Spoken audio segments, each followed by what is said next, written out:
దేవుని అతి ప్రశస్త నామమునకు మహిమ కలుగును గాక. దేవదేవుని ఘనత నాప నుంచి మన ప్రభువుకు సన్నతులు చెప్తాం. మన దేవుడు మనకు అనుగ్రహించిన ఈ సమయం కొరకు దేవదేవునికి వందనాలు.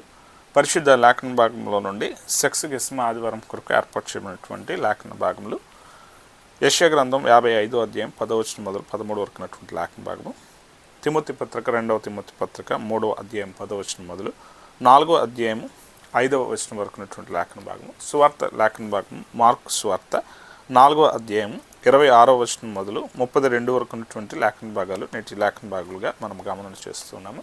యెషయా గ్రంథం నుండి నేటి పాఠాన్ని మనం గమనం చేస్తున్నప్పుడు యెషయా గ్రంథం 55వ అధ్యాయము 10వ వచనం, వర్షమును హిమమును ఆకాశం నుండి వచ్చి అక్కడికి ఎలాగో మరలక భూమిని తడిపి విత్తువానికి విత్తనమును భుజించువానికి ఆహారము కలుగుటకై అది చిగుర్చి వర్ధిల్లినట్లు చేయను, అలాగనే నా నోట నుండి వచనము ఉండును. ఈ మాట మనం ఆలోచన చేస్తూ ఉంటే, నా నోట నుండి వచనం, దేవుని వాక్యం అనేది అది నిష్ఫలంగా తిరిగి రాక అది ఫలించేటువంటి తీరులో దేవుని గణపరచటానికి దాని పని అది నెరవేరుస్తుంది అనే సత్యం ఇక్కడ మాట్లాడబడుతూ ఉంది. ఆయన మాట అనే వాక్యాన్ని మనం చూస్తూ ఉంటే దేవుడు ఎలాంటి వాడిగా ఉన్నాడంటే, దేవుడు వాక్యమైన దేవుడిగా ఉన్నాడు.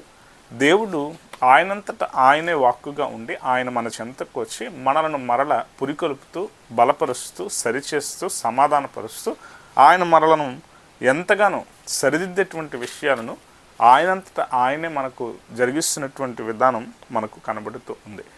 హీబ్రూ భాషలో వాక్కు అంటే సంభాషణ పదం అనేటువంటి మాటకు గల విధానాన్ని ఉపయోగించిన పదాన్ని చూస్తూ ఉంటే, మిలా అనే పదాన్ని వాక్కు అనేటువంటి మాటకు సంభాషణ లేదా మాట పదం అని చెప్పబడే మాటకు అది ఉపయోగించినటువంటి స్థితి మనం చూస్తూ ఉన్నాం. మీలా అనేటువంటి ఈ మాట మనం ఆలోచన చేస్తూ ఉంటే ఇది ఏం చేస్తుంది అంటే, ఇతరులతో సంభాషించడానికి ఒక పదంగా దాని పని అది చేస్తుంది.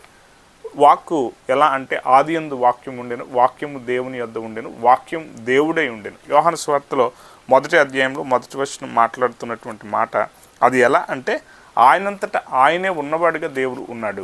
ఆ స్థితి ఎలా అంటే అదే వాక్కు అనేటువంటి స్థితి మనము చూస్తూ ఉన్నాం. దేవుడు ఎలాంటి వాడిగా ఉన్నాడంటే, తనంతట తాను ఉనికిలోనికి వచ్చినవాడు. ఆయన మీద ఎవరికి ఎలాంటి ఆధిపత్యం లేదు. ఆయన సర్వోన్నతమైనటువంటి దేవుడిగా ఉన్నాడు. సర్వశక్తిని కలిగినటువంటి దేవుడిగా ఉండి ఆయన తన కార్యాలను ఆయన జరిగించేవాడిగా ఉన్నాడు. ఈరోజు సులభంగా మనకు అర్థమయ్యేటువంటి భాషలో మనం చూస్తూ ఉంటే, వర్షము అనేది ఎలాగనో పడుతూ అది ఫలించే దాని కొరకు, వర్షం దేవుని నుండి వచ్చి అది కురిసిన తర్వాత దాని పని అది చేస్తుంది. ఎలా అంటే, భూమిని తడిపి భూమి మీద ఫలితంగా విత్తవానికి అది ఎలా అయితే విత్తబడినటువంటి స్థితి నుండి ఫలితాన్ని ఇచ్చేటువంటి స్థితి కోసం అది ఎలా మొలకెత్తుతుందో, ఎలా వృద్ధిలోకి వస్తుందో, ఎలా ఎదుగుతుందో దానిని మనం ఏమైనా చూడగలమా అంటే, దానిని గమనించే స్థితికైనటువంటి స్థితితో దాని వృద్ధిని మన వల్ల జరిగేది కాదు, కానీ అది కేవలం అది దేవుని కృప వల్ల అది జరిగేదిగా ఉంది. అది ఎలాగను ఉనికిలోకి వచ్చి జీవించే స్థితి ఉందో ఆ స్థితి అనేది కేవలం అది దేవుని ఆశీర్వాదంగా ఉన్నటువంటి స్థితిగా ఉంది అనే సత్యం అది కనబడటానికి ఈ మాటలు ఉపయోగపడినటువంటి స్థితి మనం చూస్తూ ఉన్నాం. దేవుడు ఎలాంటి గొప్పవాడు అని చెప్పడానికి మోషే ఒక సాక్ష్యాన్ని పెట్టిన విధానం ఉంది. ఈరోజు మనం చదివిన లేఖన భాగంలో ఎలాగున ఆకాశము, భూమి, వర్షము, ఎలాగున ఆయన అనుగ్రహించేటువంటి కృపగా ఉన్నటువంటి ప్రతిదీ కూడా దాని పనిని అది నెరవేర్చే స్థితికైనటువంటి విషయాల్లో దాని ఫలితాన్ని చూపించడానికి వర్షము హిమమును ఆకాశం నుండి అక్కడికి ఎలాగో మరొక భూమిని తడిపి విత్తువానికి విత్తనం. అంటే ఇక్కడ ఆకాశము భూమి అనేవి ఎలా ఉన్నాయంటే, అవి దేవుని చేత సృష్టింపబడి దేవుని చేతిలోనికి అది ఎలాగునంటే విధేయత చూపించేటువంటి స్థితికై అది దేవుని మాటను వినేదయింది.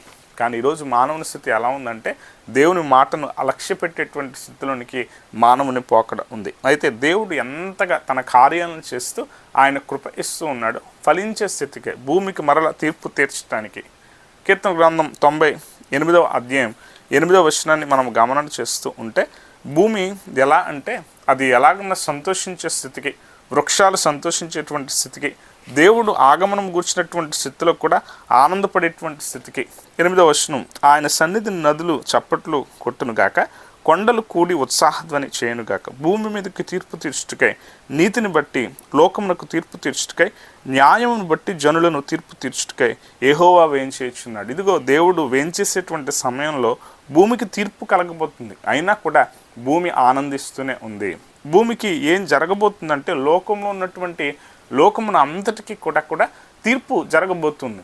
అయినా ఆ భూమి కానీ ఆకాశం కానీ లోకము కానీ దేవుని ఆగమనమును బట్టి అది సంతోషిస్తున్నదిగా ఉంది. అంటే దేవుని మాట విని అది విధేయత కనపరుస్తుంది కనుక దానికి ఏమాత్రం కూడా భయము లేదు. అది ఎలా ఉందంటే ఆనందిస్తున్నటువంటి స్థితితో దాని యొక్క ఉనికిని, దానికి ఉన్నటువంటి స్థితిని అది ప్రకటన చేస్తున్నటువంటి స్థితి మనకు కనబడుతుంది. అయితే మన జీవన స్థితిలో మనం ఆలోచన చేయాలి, మన స్థితి అదే విధానంలో ఉందా? మొదటి వృత్తాంతం 16వ అధ్యాయం 33వ వచనాన్ని చూస్తుంటే, వనవృక్షములు ఆయన సన్నిధిని ఉత్సహించును.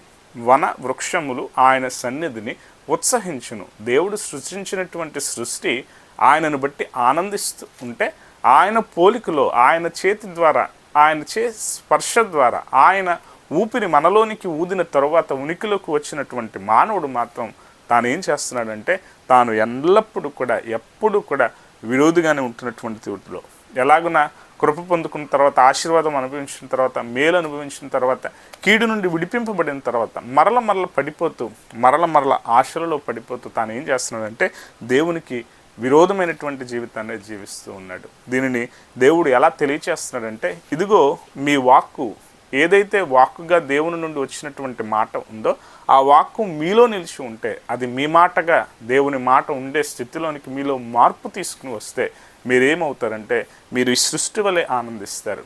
మీరు భయానికి లోనయ్యేటువంటి వారుగా ఉండరు, కానీ తీర్పుకు మీరు భయపడరు అనేటువంటి మాట దేవుడు తెలియచేస్తున్నాడు. ఇదిగో ఆకాశం గురించి, భూమి గురించి మాట్లాడేటప్పుడు ఒక చక్కని మాట మనం అర్థం చేసుకోవాలి. ఈరోజు లేఖన భాగాలను మనం గమనం చేస్తూ ఉంటే తిమోతి పత్రికలో సహితం లేఖనము అనే పదం వాడబడింది. లేఖనం అంటే స్క్రిప్చర్, దేవుని మాటగా, ఏదైతే డాక్ట్రిన్గా, ఏదైతే మాటగా దేవుని ఉద్దేశంగా ఇచ్చినటువంటి మాట ఉందో ఆ స్థితులు మాట్లాడబడినటువంటి తీరు కూడా మనం చూస్తూ ఉంటాం. 2వ తిమోతి 3వ అధ్యాయం 17వ వచనంలో ఆయన మాట, ఆయన లేఖనాన్ని ఎలా అంటే దేవుని నుండి ఉపదేశం అనబడేటువంటి ఉపదేశం ఏదైతే వచ్చిందో ఆ ఉపదేశాన్ని మనము అంగీకరించి జీవించడం మాత్రమే కాదు, ఎలాగనో సేవకుడు ప్రతి విషయాల్లో కూడా దేవునికి విధేయత కలిగినటువంటి జీవితాన్ని జీవించాలో ఆ సత్యాలు అక్కడ చెప్పబడుతూనే లేఖనానుసారంగా దేవుడు నిన్ను ఏం చేస్తున్నాడంటే బుద్ధి చెప్తున్నాడు. దేవుడు నిన్ను ఏం చేస్తున్నాడంటే సరి చేస్తున్నాడు. దేవుడు నీకు ఎలాంటి కృప ఇస్తున్నాడంటే ఆ సత్యాలను అన్నిటిని కూడా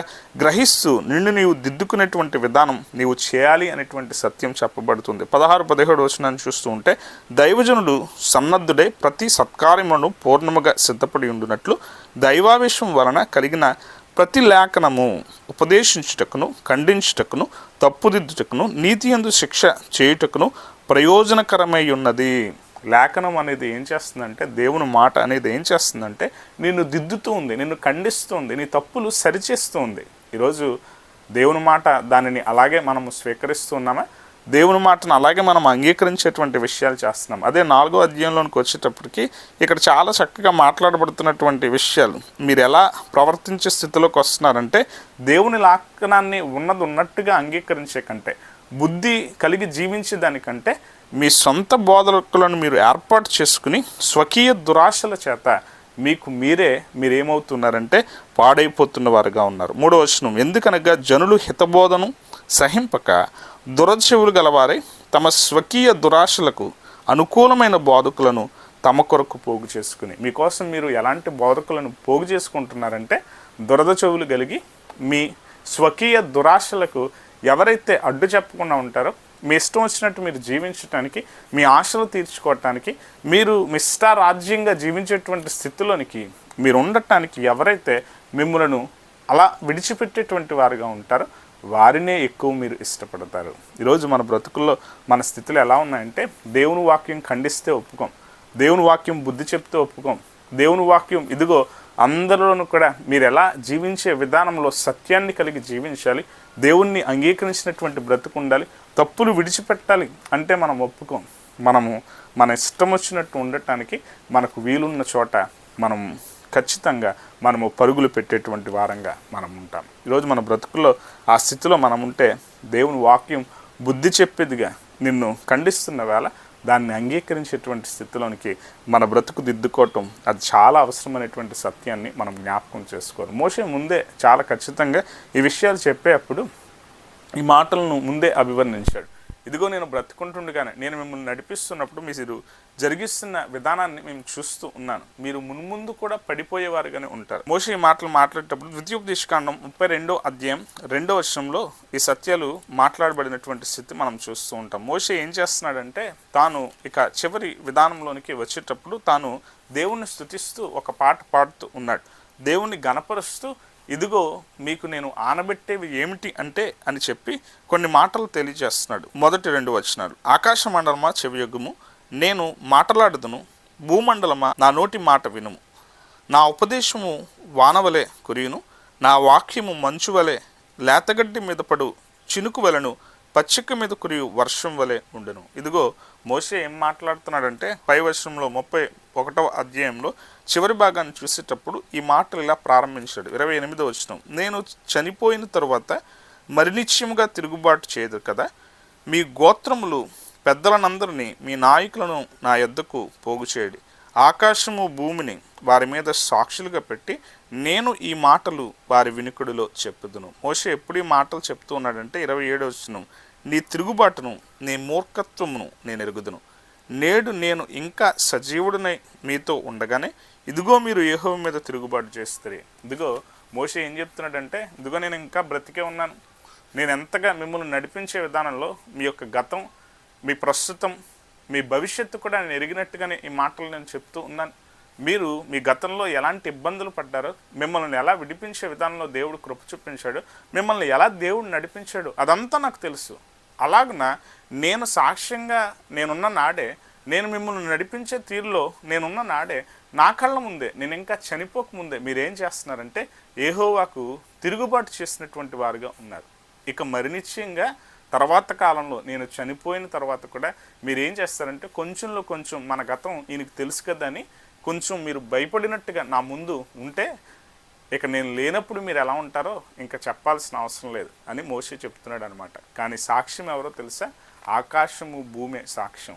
ఇదిగో ఈ ఆకాశాన్ని భూమిని సాక్ష్యంగా పెట్టి మీ 12 గోత్రాల పెద్దలందరినీ కూడా పిలిచి నేను ఈ మాటలు అందరూ వినినట్టుగా నేను ఈ మాటలు మాట్లాడుతున్నానని చెప్పి మోషే ఈ మాటలు తాను మాట్లాడాడు. ఏమనంటే దేవుడి కురించేటువంటి వర్షం అనేటువంటి, దేవుడు కురించేటువంటి ఆశీర్వాదం అనేది అది ఆయన వాక్కు అనేది, మీలా ఆయన మాట అనేది, ఆయన సంభాషణ అనేది మిమ్మల్ని ఎలా అంటే ఆశీర్వదించేదిగా ఉంది.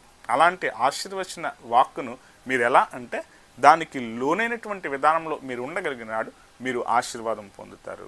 మార్కు సువార్తలో సువార్త లేఖన భాగాన్ని చూస్తూ ఉంటే విత్తువాని ఉపమానం గురించినటువంటి తీరులో విత్తబడినటువంటి మాట అనేది అది ఎలాగన ఖచ్చితంగా ఫలించేదిగా ఉంటుందో దాని గురించినటువంటి అభివర్ణన అక్కడ చెప్పబడింది. అది ఎలా ఉండే తీరు అంటే ఇంకా ఆలోచన చేస్తుంటే ఆవ గింజను గురించినటువంటి ఉపమానం, ఆయన ఉపమానించినటువంటి స్థితి గురించినటువంటి సత్యం అక్కడ మాట్లాడబడుతూ ఈ మాటలు చెప్పబడుతున్నటువంటి తీరులో మన బ్రతుకును ఒకసారి మనం పరిశీలన చేసుకోవాలి. దేవుడు మనలో ఎలా అంటే మనము ఫలించే స్థితికి మనల్ని సరిదిద్దటానికి ఆయన తన మాట మన చెంత ఉంచినప్పుడు, మనలో ఉంచినప్పుడు అది ఖచ్చితంగా ఫలిస్తుందా లేదా అనేటువంటి ప్రశ్న మనకు మనం వేసుకోవాలి. మనము అలాగున ఫలించని నాడు మనము ఖచ్చితంగా దేవునికి లెక్క అప్పచెప్పవలసిన వారంగా మనం ఉన్నాము. దేవుడు ఎలాంటి వాడంటే ఆయన కృప ఇస్తూ, ఆయన కనికరం ఇస్తూ, ఆయన దీవిస్తున్న విధానంలో ఆయనకు మనము ఎలాగనంటే మరింత విధేయత కలిగినటువంటి జీవితాలు మనం జీవించాలి. మార్కు సువార్త 4వ అధ్యాయం 26వ వచనం, మరియు ఆయన ఒక మనుష్యుడు భూమిలో విత్తనము చల్లి రాత్రింబగలు నిద్రపోను మేల్కొనుచు నుండగా వానికి తెలియని రీతిగా ఆ విత్తనము మొలిచి పెరుగునట్లే దేవుని రాజ్యం ఉంది. ఇదిగో మీరు విత్తనాన్ని మీరు ఏం చేస్తారంటే భూమిలో నాటుతారు అంతే. అది ఎలా ఫలిస్తుందో, అది ఎలా జరుగుతుందో, ఎలాగో దానికి ఎదుగుదల వస్తుందో, దానిలోనికి జీవం వచ్చి ఏ తీరుని అది జీవించేదిగా నిలబడుతుందో అది మీకు తెలుసా అంటే మీకు తెలియదు. కానీ దేవుడు దానిని వృద్ధి చేస్తూ, దేవుడు కృపనిస్తూ దాన్ని ఆశీర్వదించే దేవుని రాజ్యంగా ఉన్నటువంటి స్థితి కూడా మీలో ఉండేదిగా ఉంటుంది. ఎప్పుడంటే మీరు ఫలించేవారుగా ఉంటే. ఇంకా మనం ఆలోచన చేస్తుంటే 30వ వచనం చూస్తూ ఉంటే, ఆవగింజ భూమిలో విత్తబడినప్పుడు భూమి మీద ఉన్న విత్తనములు అన్నిటికంటే చిన్నదే కానీ విత్తబడిన తర్వాత అది మొలిచి ఎదిగి కూర మొక్కలన్నిటికంటే పెద్దదే గొప్ప కొమ్మలు వేయును గనుక ఆకాశ పక్షులు దాని నీడను నివసింపగలవనెను. అంటే ఈ మాట చూస్తూ ఉంటే నీలో కలిగిన వృద్ధి అనేది, దేవుని వాక్యం నీలో ఉంది అనేటువంటి సత్యం ఎప్పుడది బయలుపడుతుంది అంటే, నీవు ఇతరులకు ఆశ్చర్యంగా నిలబడే స్థితికై నీవు ఉన్నతి పొందినప్పుడు, నీవు దీవెన పొందినప్పుడు, ఇతరులకు సహాయం చేయగలిగిన నాడుగా నీ స్థితి ఉన్నప్పుడు, నీ యొక్క దీవెనకరమైనటువంటి స్థితి ఇతరులకు దీవెనకరంగా ఉన్నప్పుడు. కానీ ఈరోజు మన బ్రతుకు ఇతరులకు దీవెనకరంగా ఉంటుందా? ఇతరులకు మనం ప్రయోజనంగా ఉంటున్నామా? ఇతరులను మనం ప్రోత్సహించే వారంగా ఉంటున్నాము? ఇతరులు నీ చెంత ఉండటానికి నువ్వు ఇష్టపడేటట్టుగా నీ స్థితి ఉంటుందా అనే ప్రశ్న మనకు మనం వేసుకోవాలి. మన జీవితాల్లో అలాంటి విధానం కనుక మనలో లేకపోతే ఖచ్చితంగా మనము ఫలిస్తున్నట్టు కాదు. దేవుడు ఫలించటానికి మనలో ఆయన వాక్కును పెట్టాడు. మనము ఫలించి ఇతరులకు ఉపయుక్తంగా నిలబడటానికి ఆయన మనల్ని వృద్ధి చేస్తున్నాడు. ఆయన మనల్ని దీవిస్తున్నాడు. తగిన విధానంలో ఆతీర్ను మన బ్రతుకులు జీవిస్తూ దేవుణ్ణి గణపరచడానికి ఆకాశము భూమి అవి ఎప్పుడంటే మరల తీర్పునాడు అవి మనకు సాక్షులుగా ఉంటాయి. మనం చేసిన తప్పులు, మనం చేసినటువంటి విధానాల్లో ఉన్నటువంటి ప్రతి విషయాలకు కూడా అదేం చేస్తుందంటే, నువ్వు చేస్తుంది వాస్తవమా కాదా, నువ్వు జరిగించిన కార్యాలు అవి నిజమా కాదా, నీవు నిజంగా దేవునికి వ్యతిరేకంగా నిలబడిన తీరులో నువ్వు ప్రవర్తించిన ప్రవర్తనలు ఉన్నాయా లేదా అని ఏవి చెప్తాయి అంటే, మనుష్యుడు కాదు. ఇంకా స్పష్టంగా ఆలోచన చేస్తుంటే యేసుక్రీస్తు ప్రభు వారి శిష్యులను పంపినప్పుడు, ఇదిగో మిమ్మల్ని ఏ ప్రాంతమైనా మిమ్మల్ని నిరాకరించినప్పుడు మీరేం చేయాలో తెలుసా, మీ పాద ధూళిని అక్కడ విడిచిపెట్టిరండి, తీర్పు దినమందు ఆ ధూళి సాక్ష్యం చెప్పేదిగా ఉంటుంది. ఈరోజు మన బ్రతుకుల్లో మనం జ్ఞాపకం చేసుకోవాలి, మన చుట్టూ ఉన్న ప్రతిదీ కూడా ఆయన చేత సృష్టింపబడిన, ఆయన నోటి మాటతో సృష్టింపబడిన ఈ సృష్టి రేపు మన మీద సాక్ష్యం చెప్పబోతోంది. మరి మన బ్రతుకుల్లో మనకు ఆ భయం ఉందా? మనం ఖచ్చితంగా భూమి తీర్పులోనికి రావడానికి మనుష్యుని పోకడ కారణమైంది. భూమి పాడు చేయబడటానికి ఇదిగో నరుని చేష్టల వల్ల భూమిని సహితం ఆయన ప్రక్షాళన చేయాల్సిన పరిస్థితి నోవాహు కాలంలో వచ్చింది. ఈరోజు మన ప్రవర్తన కనుక సరిగా ఉంటే మనము భయపడం. లేదు, మన ప్రవర్తన సరిగా లేకపోతే మనం ఏం చేస్తామంటే మనము పడిపోయిన వారం అవుతాం. కనుక మన బ్రతుకును దిద్దుకుంటూ దేవుని వారంగా నిలబడటానికి దేవుని కృప సదామునకు తోడే సంరక్షించి కాపాడును గాక. ఆమేన్.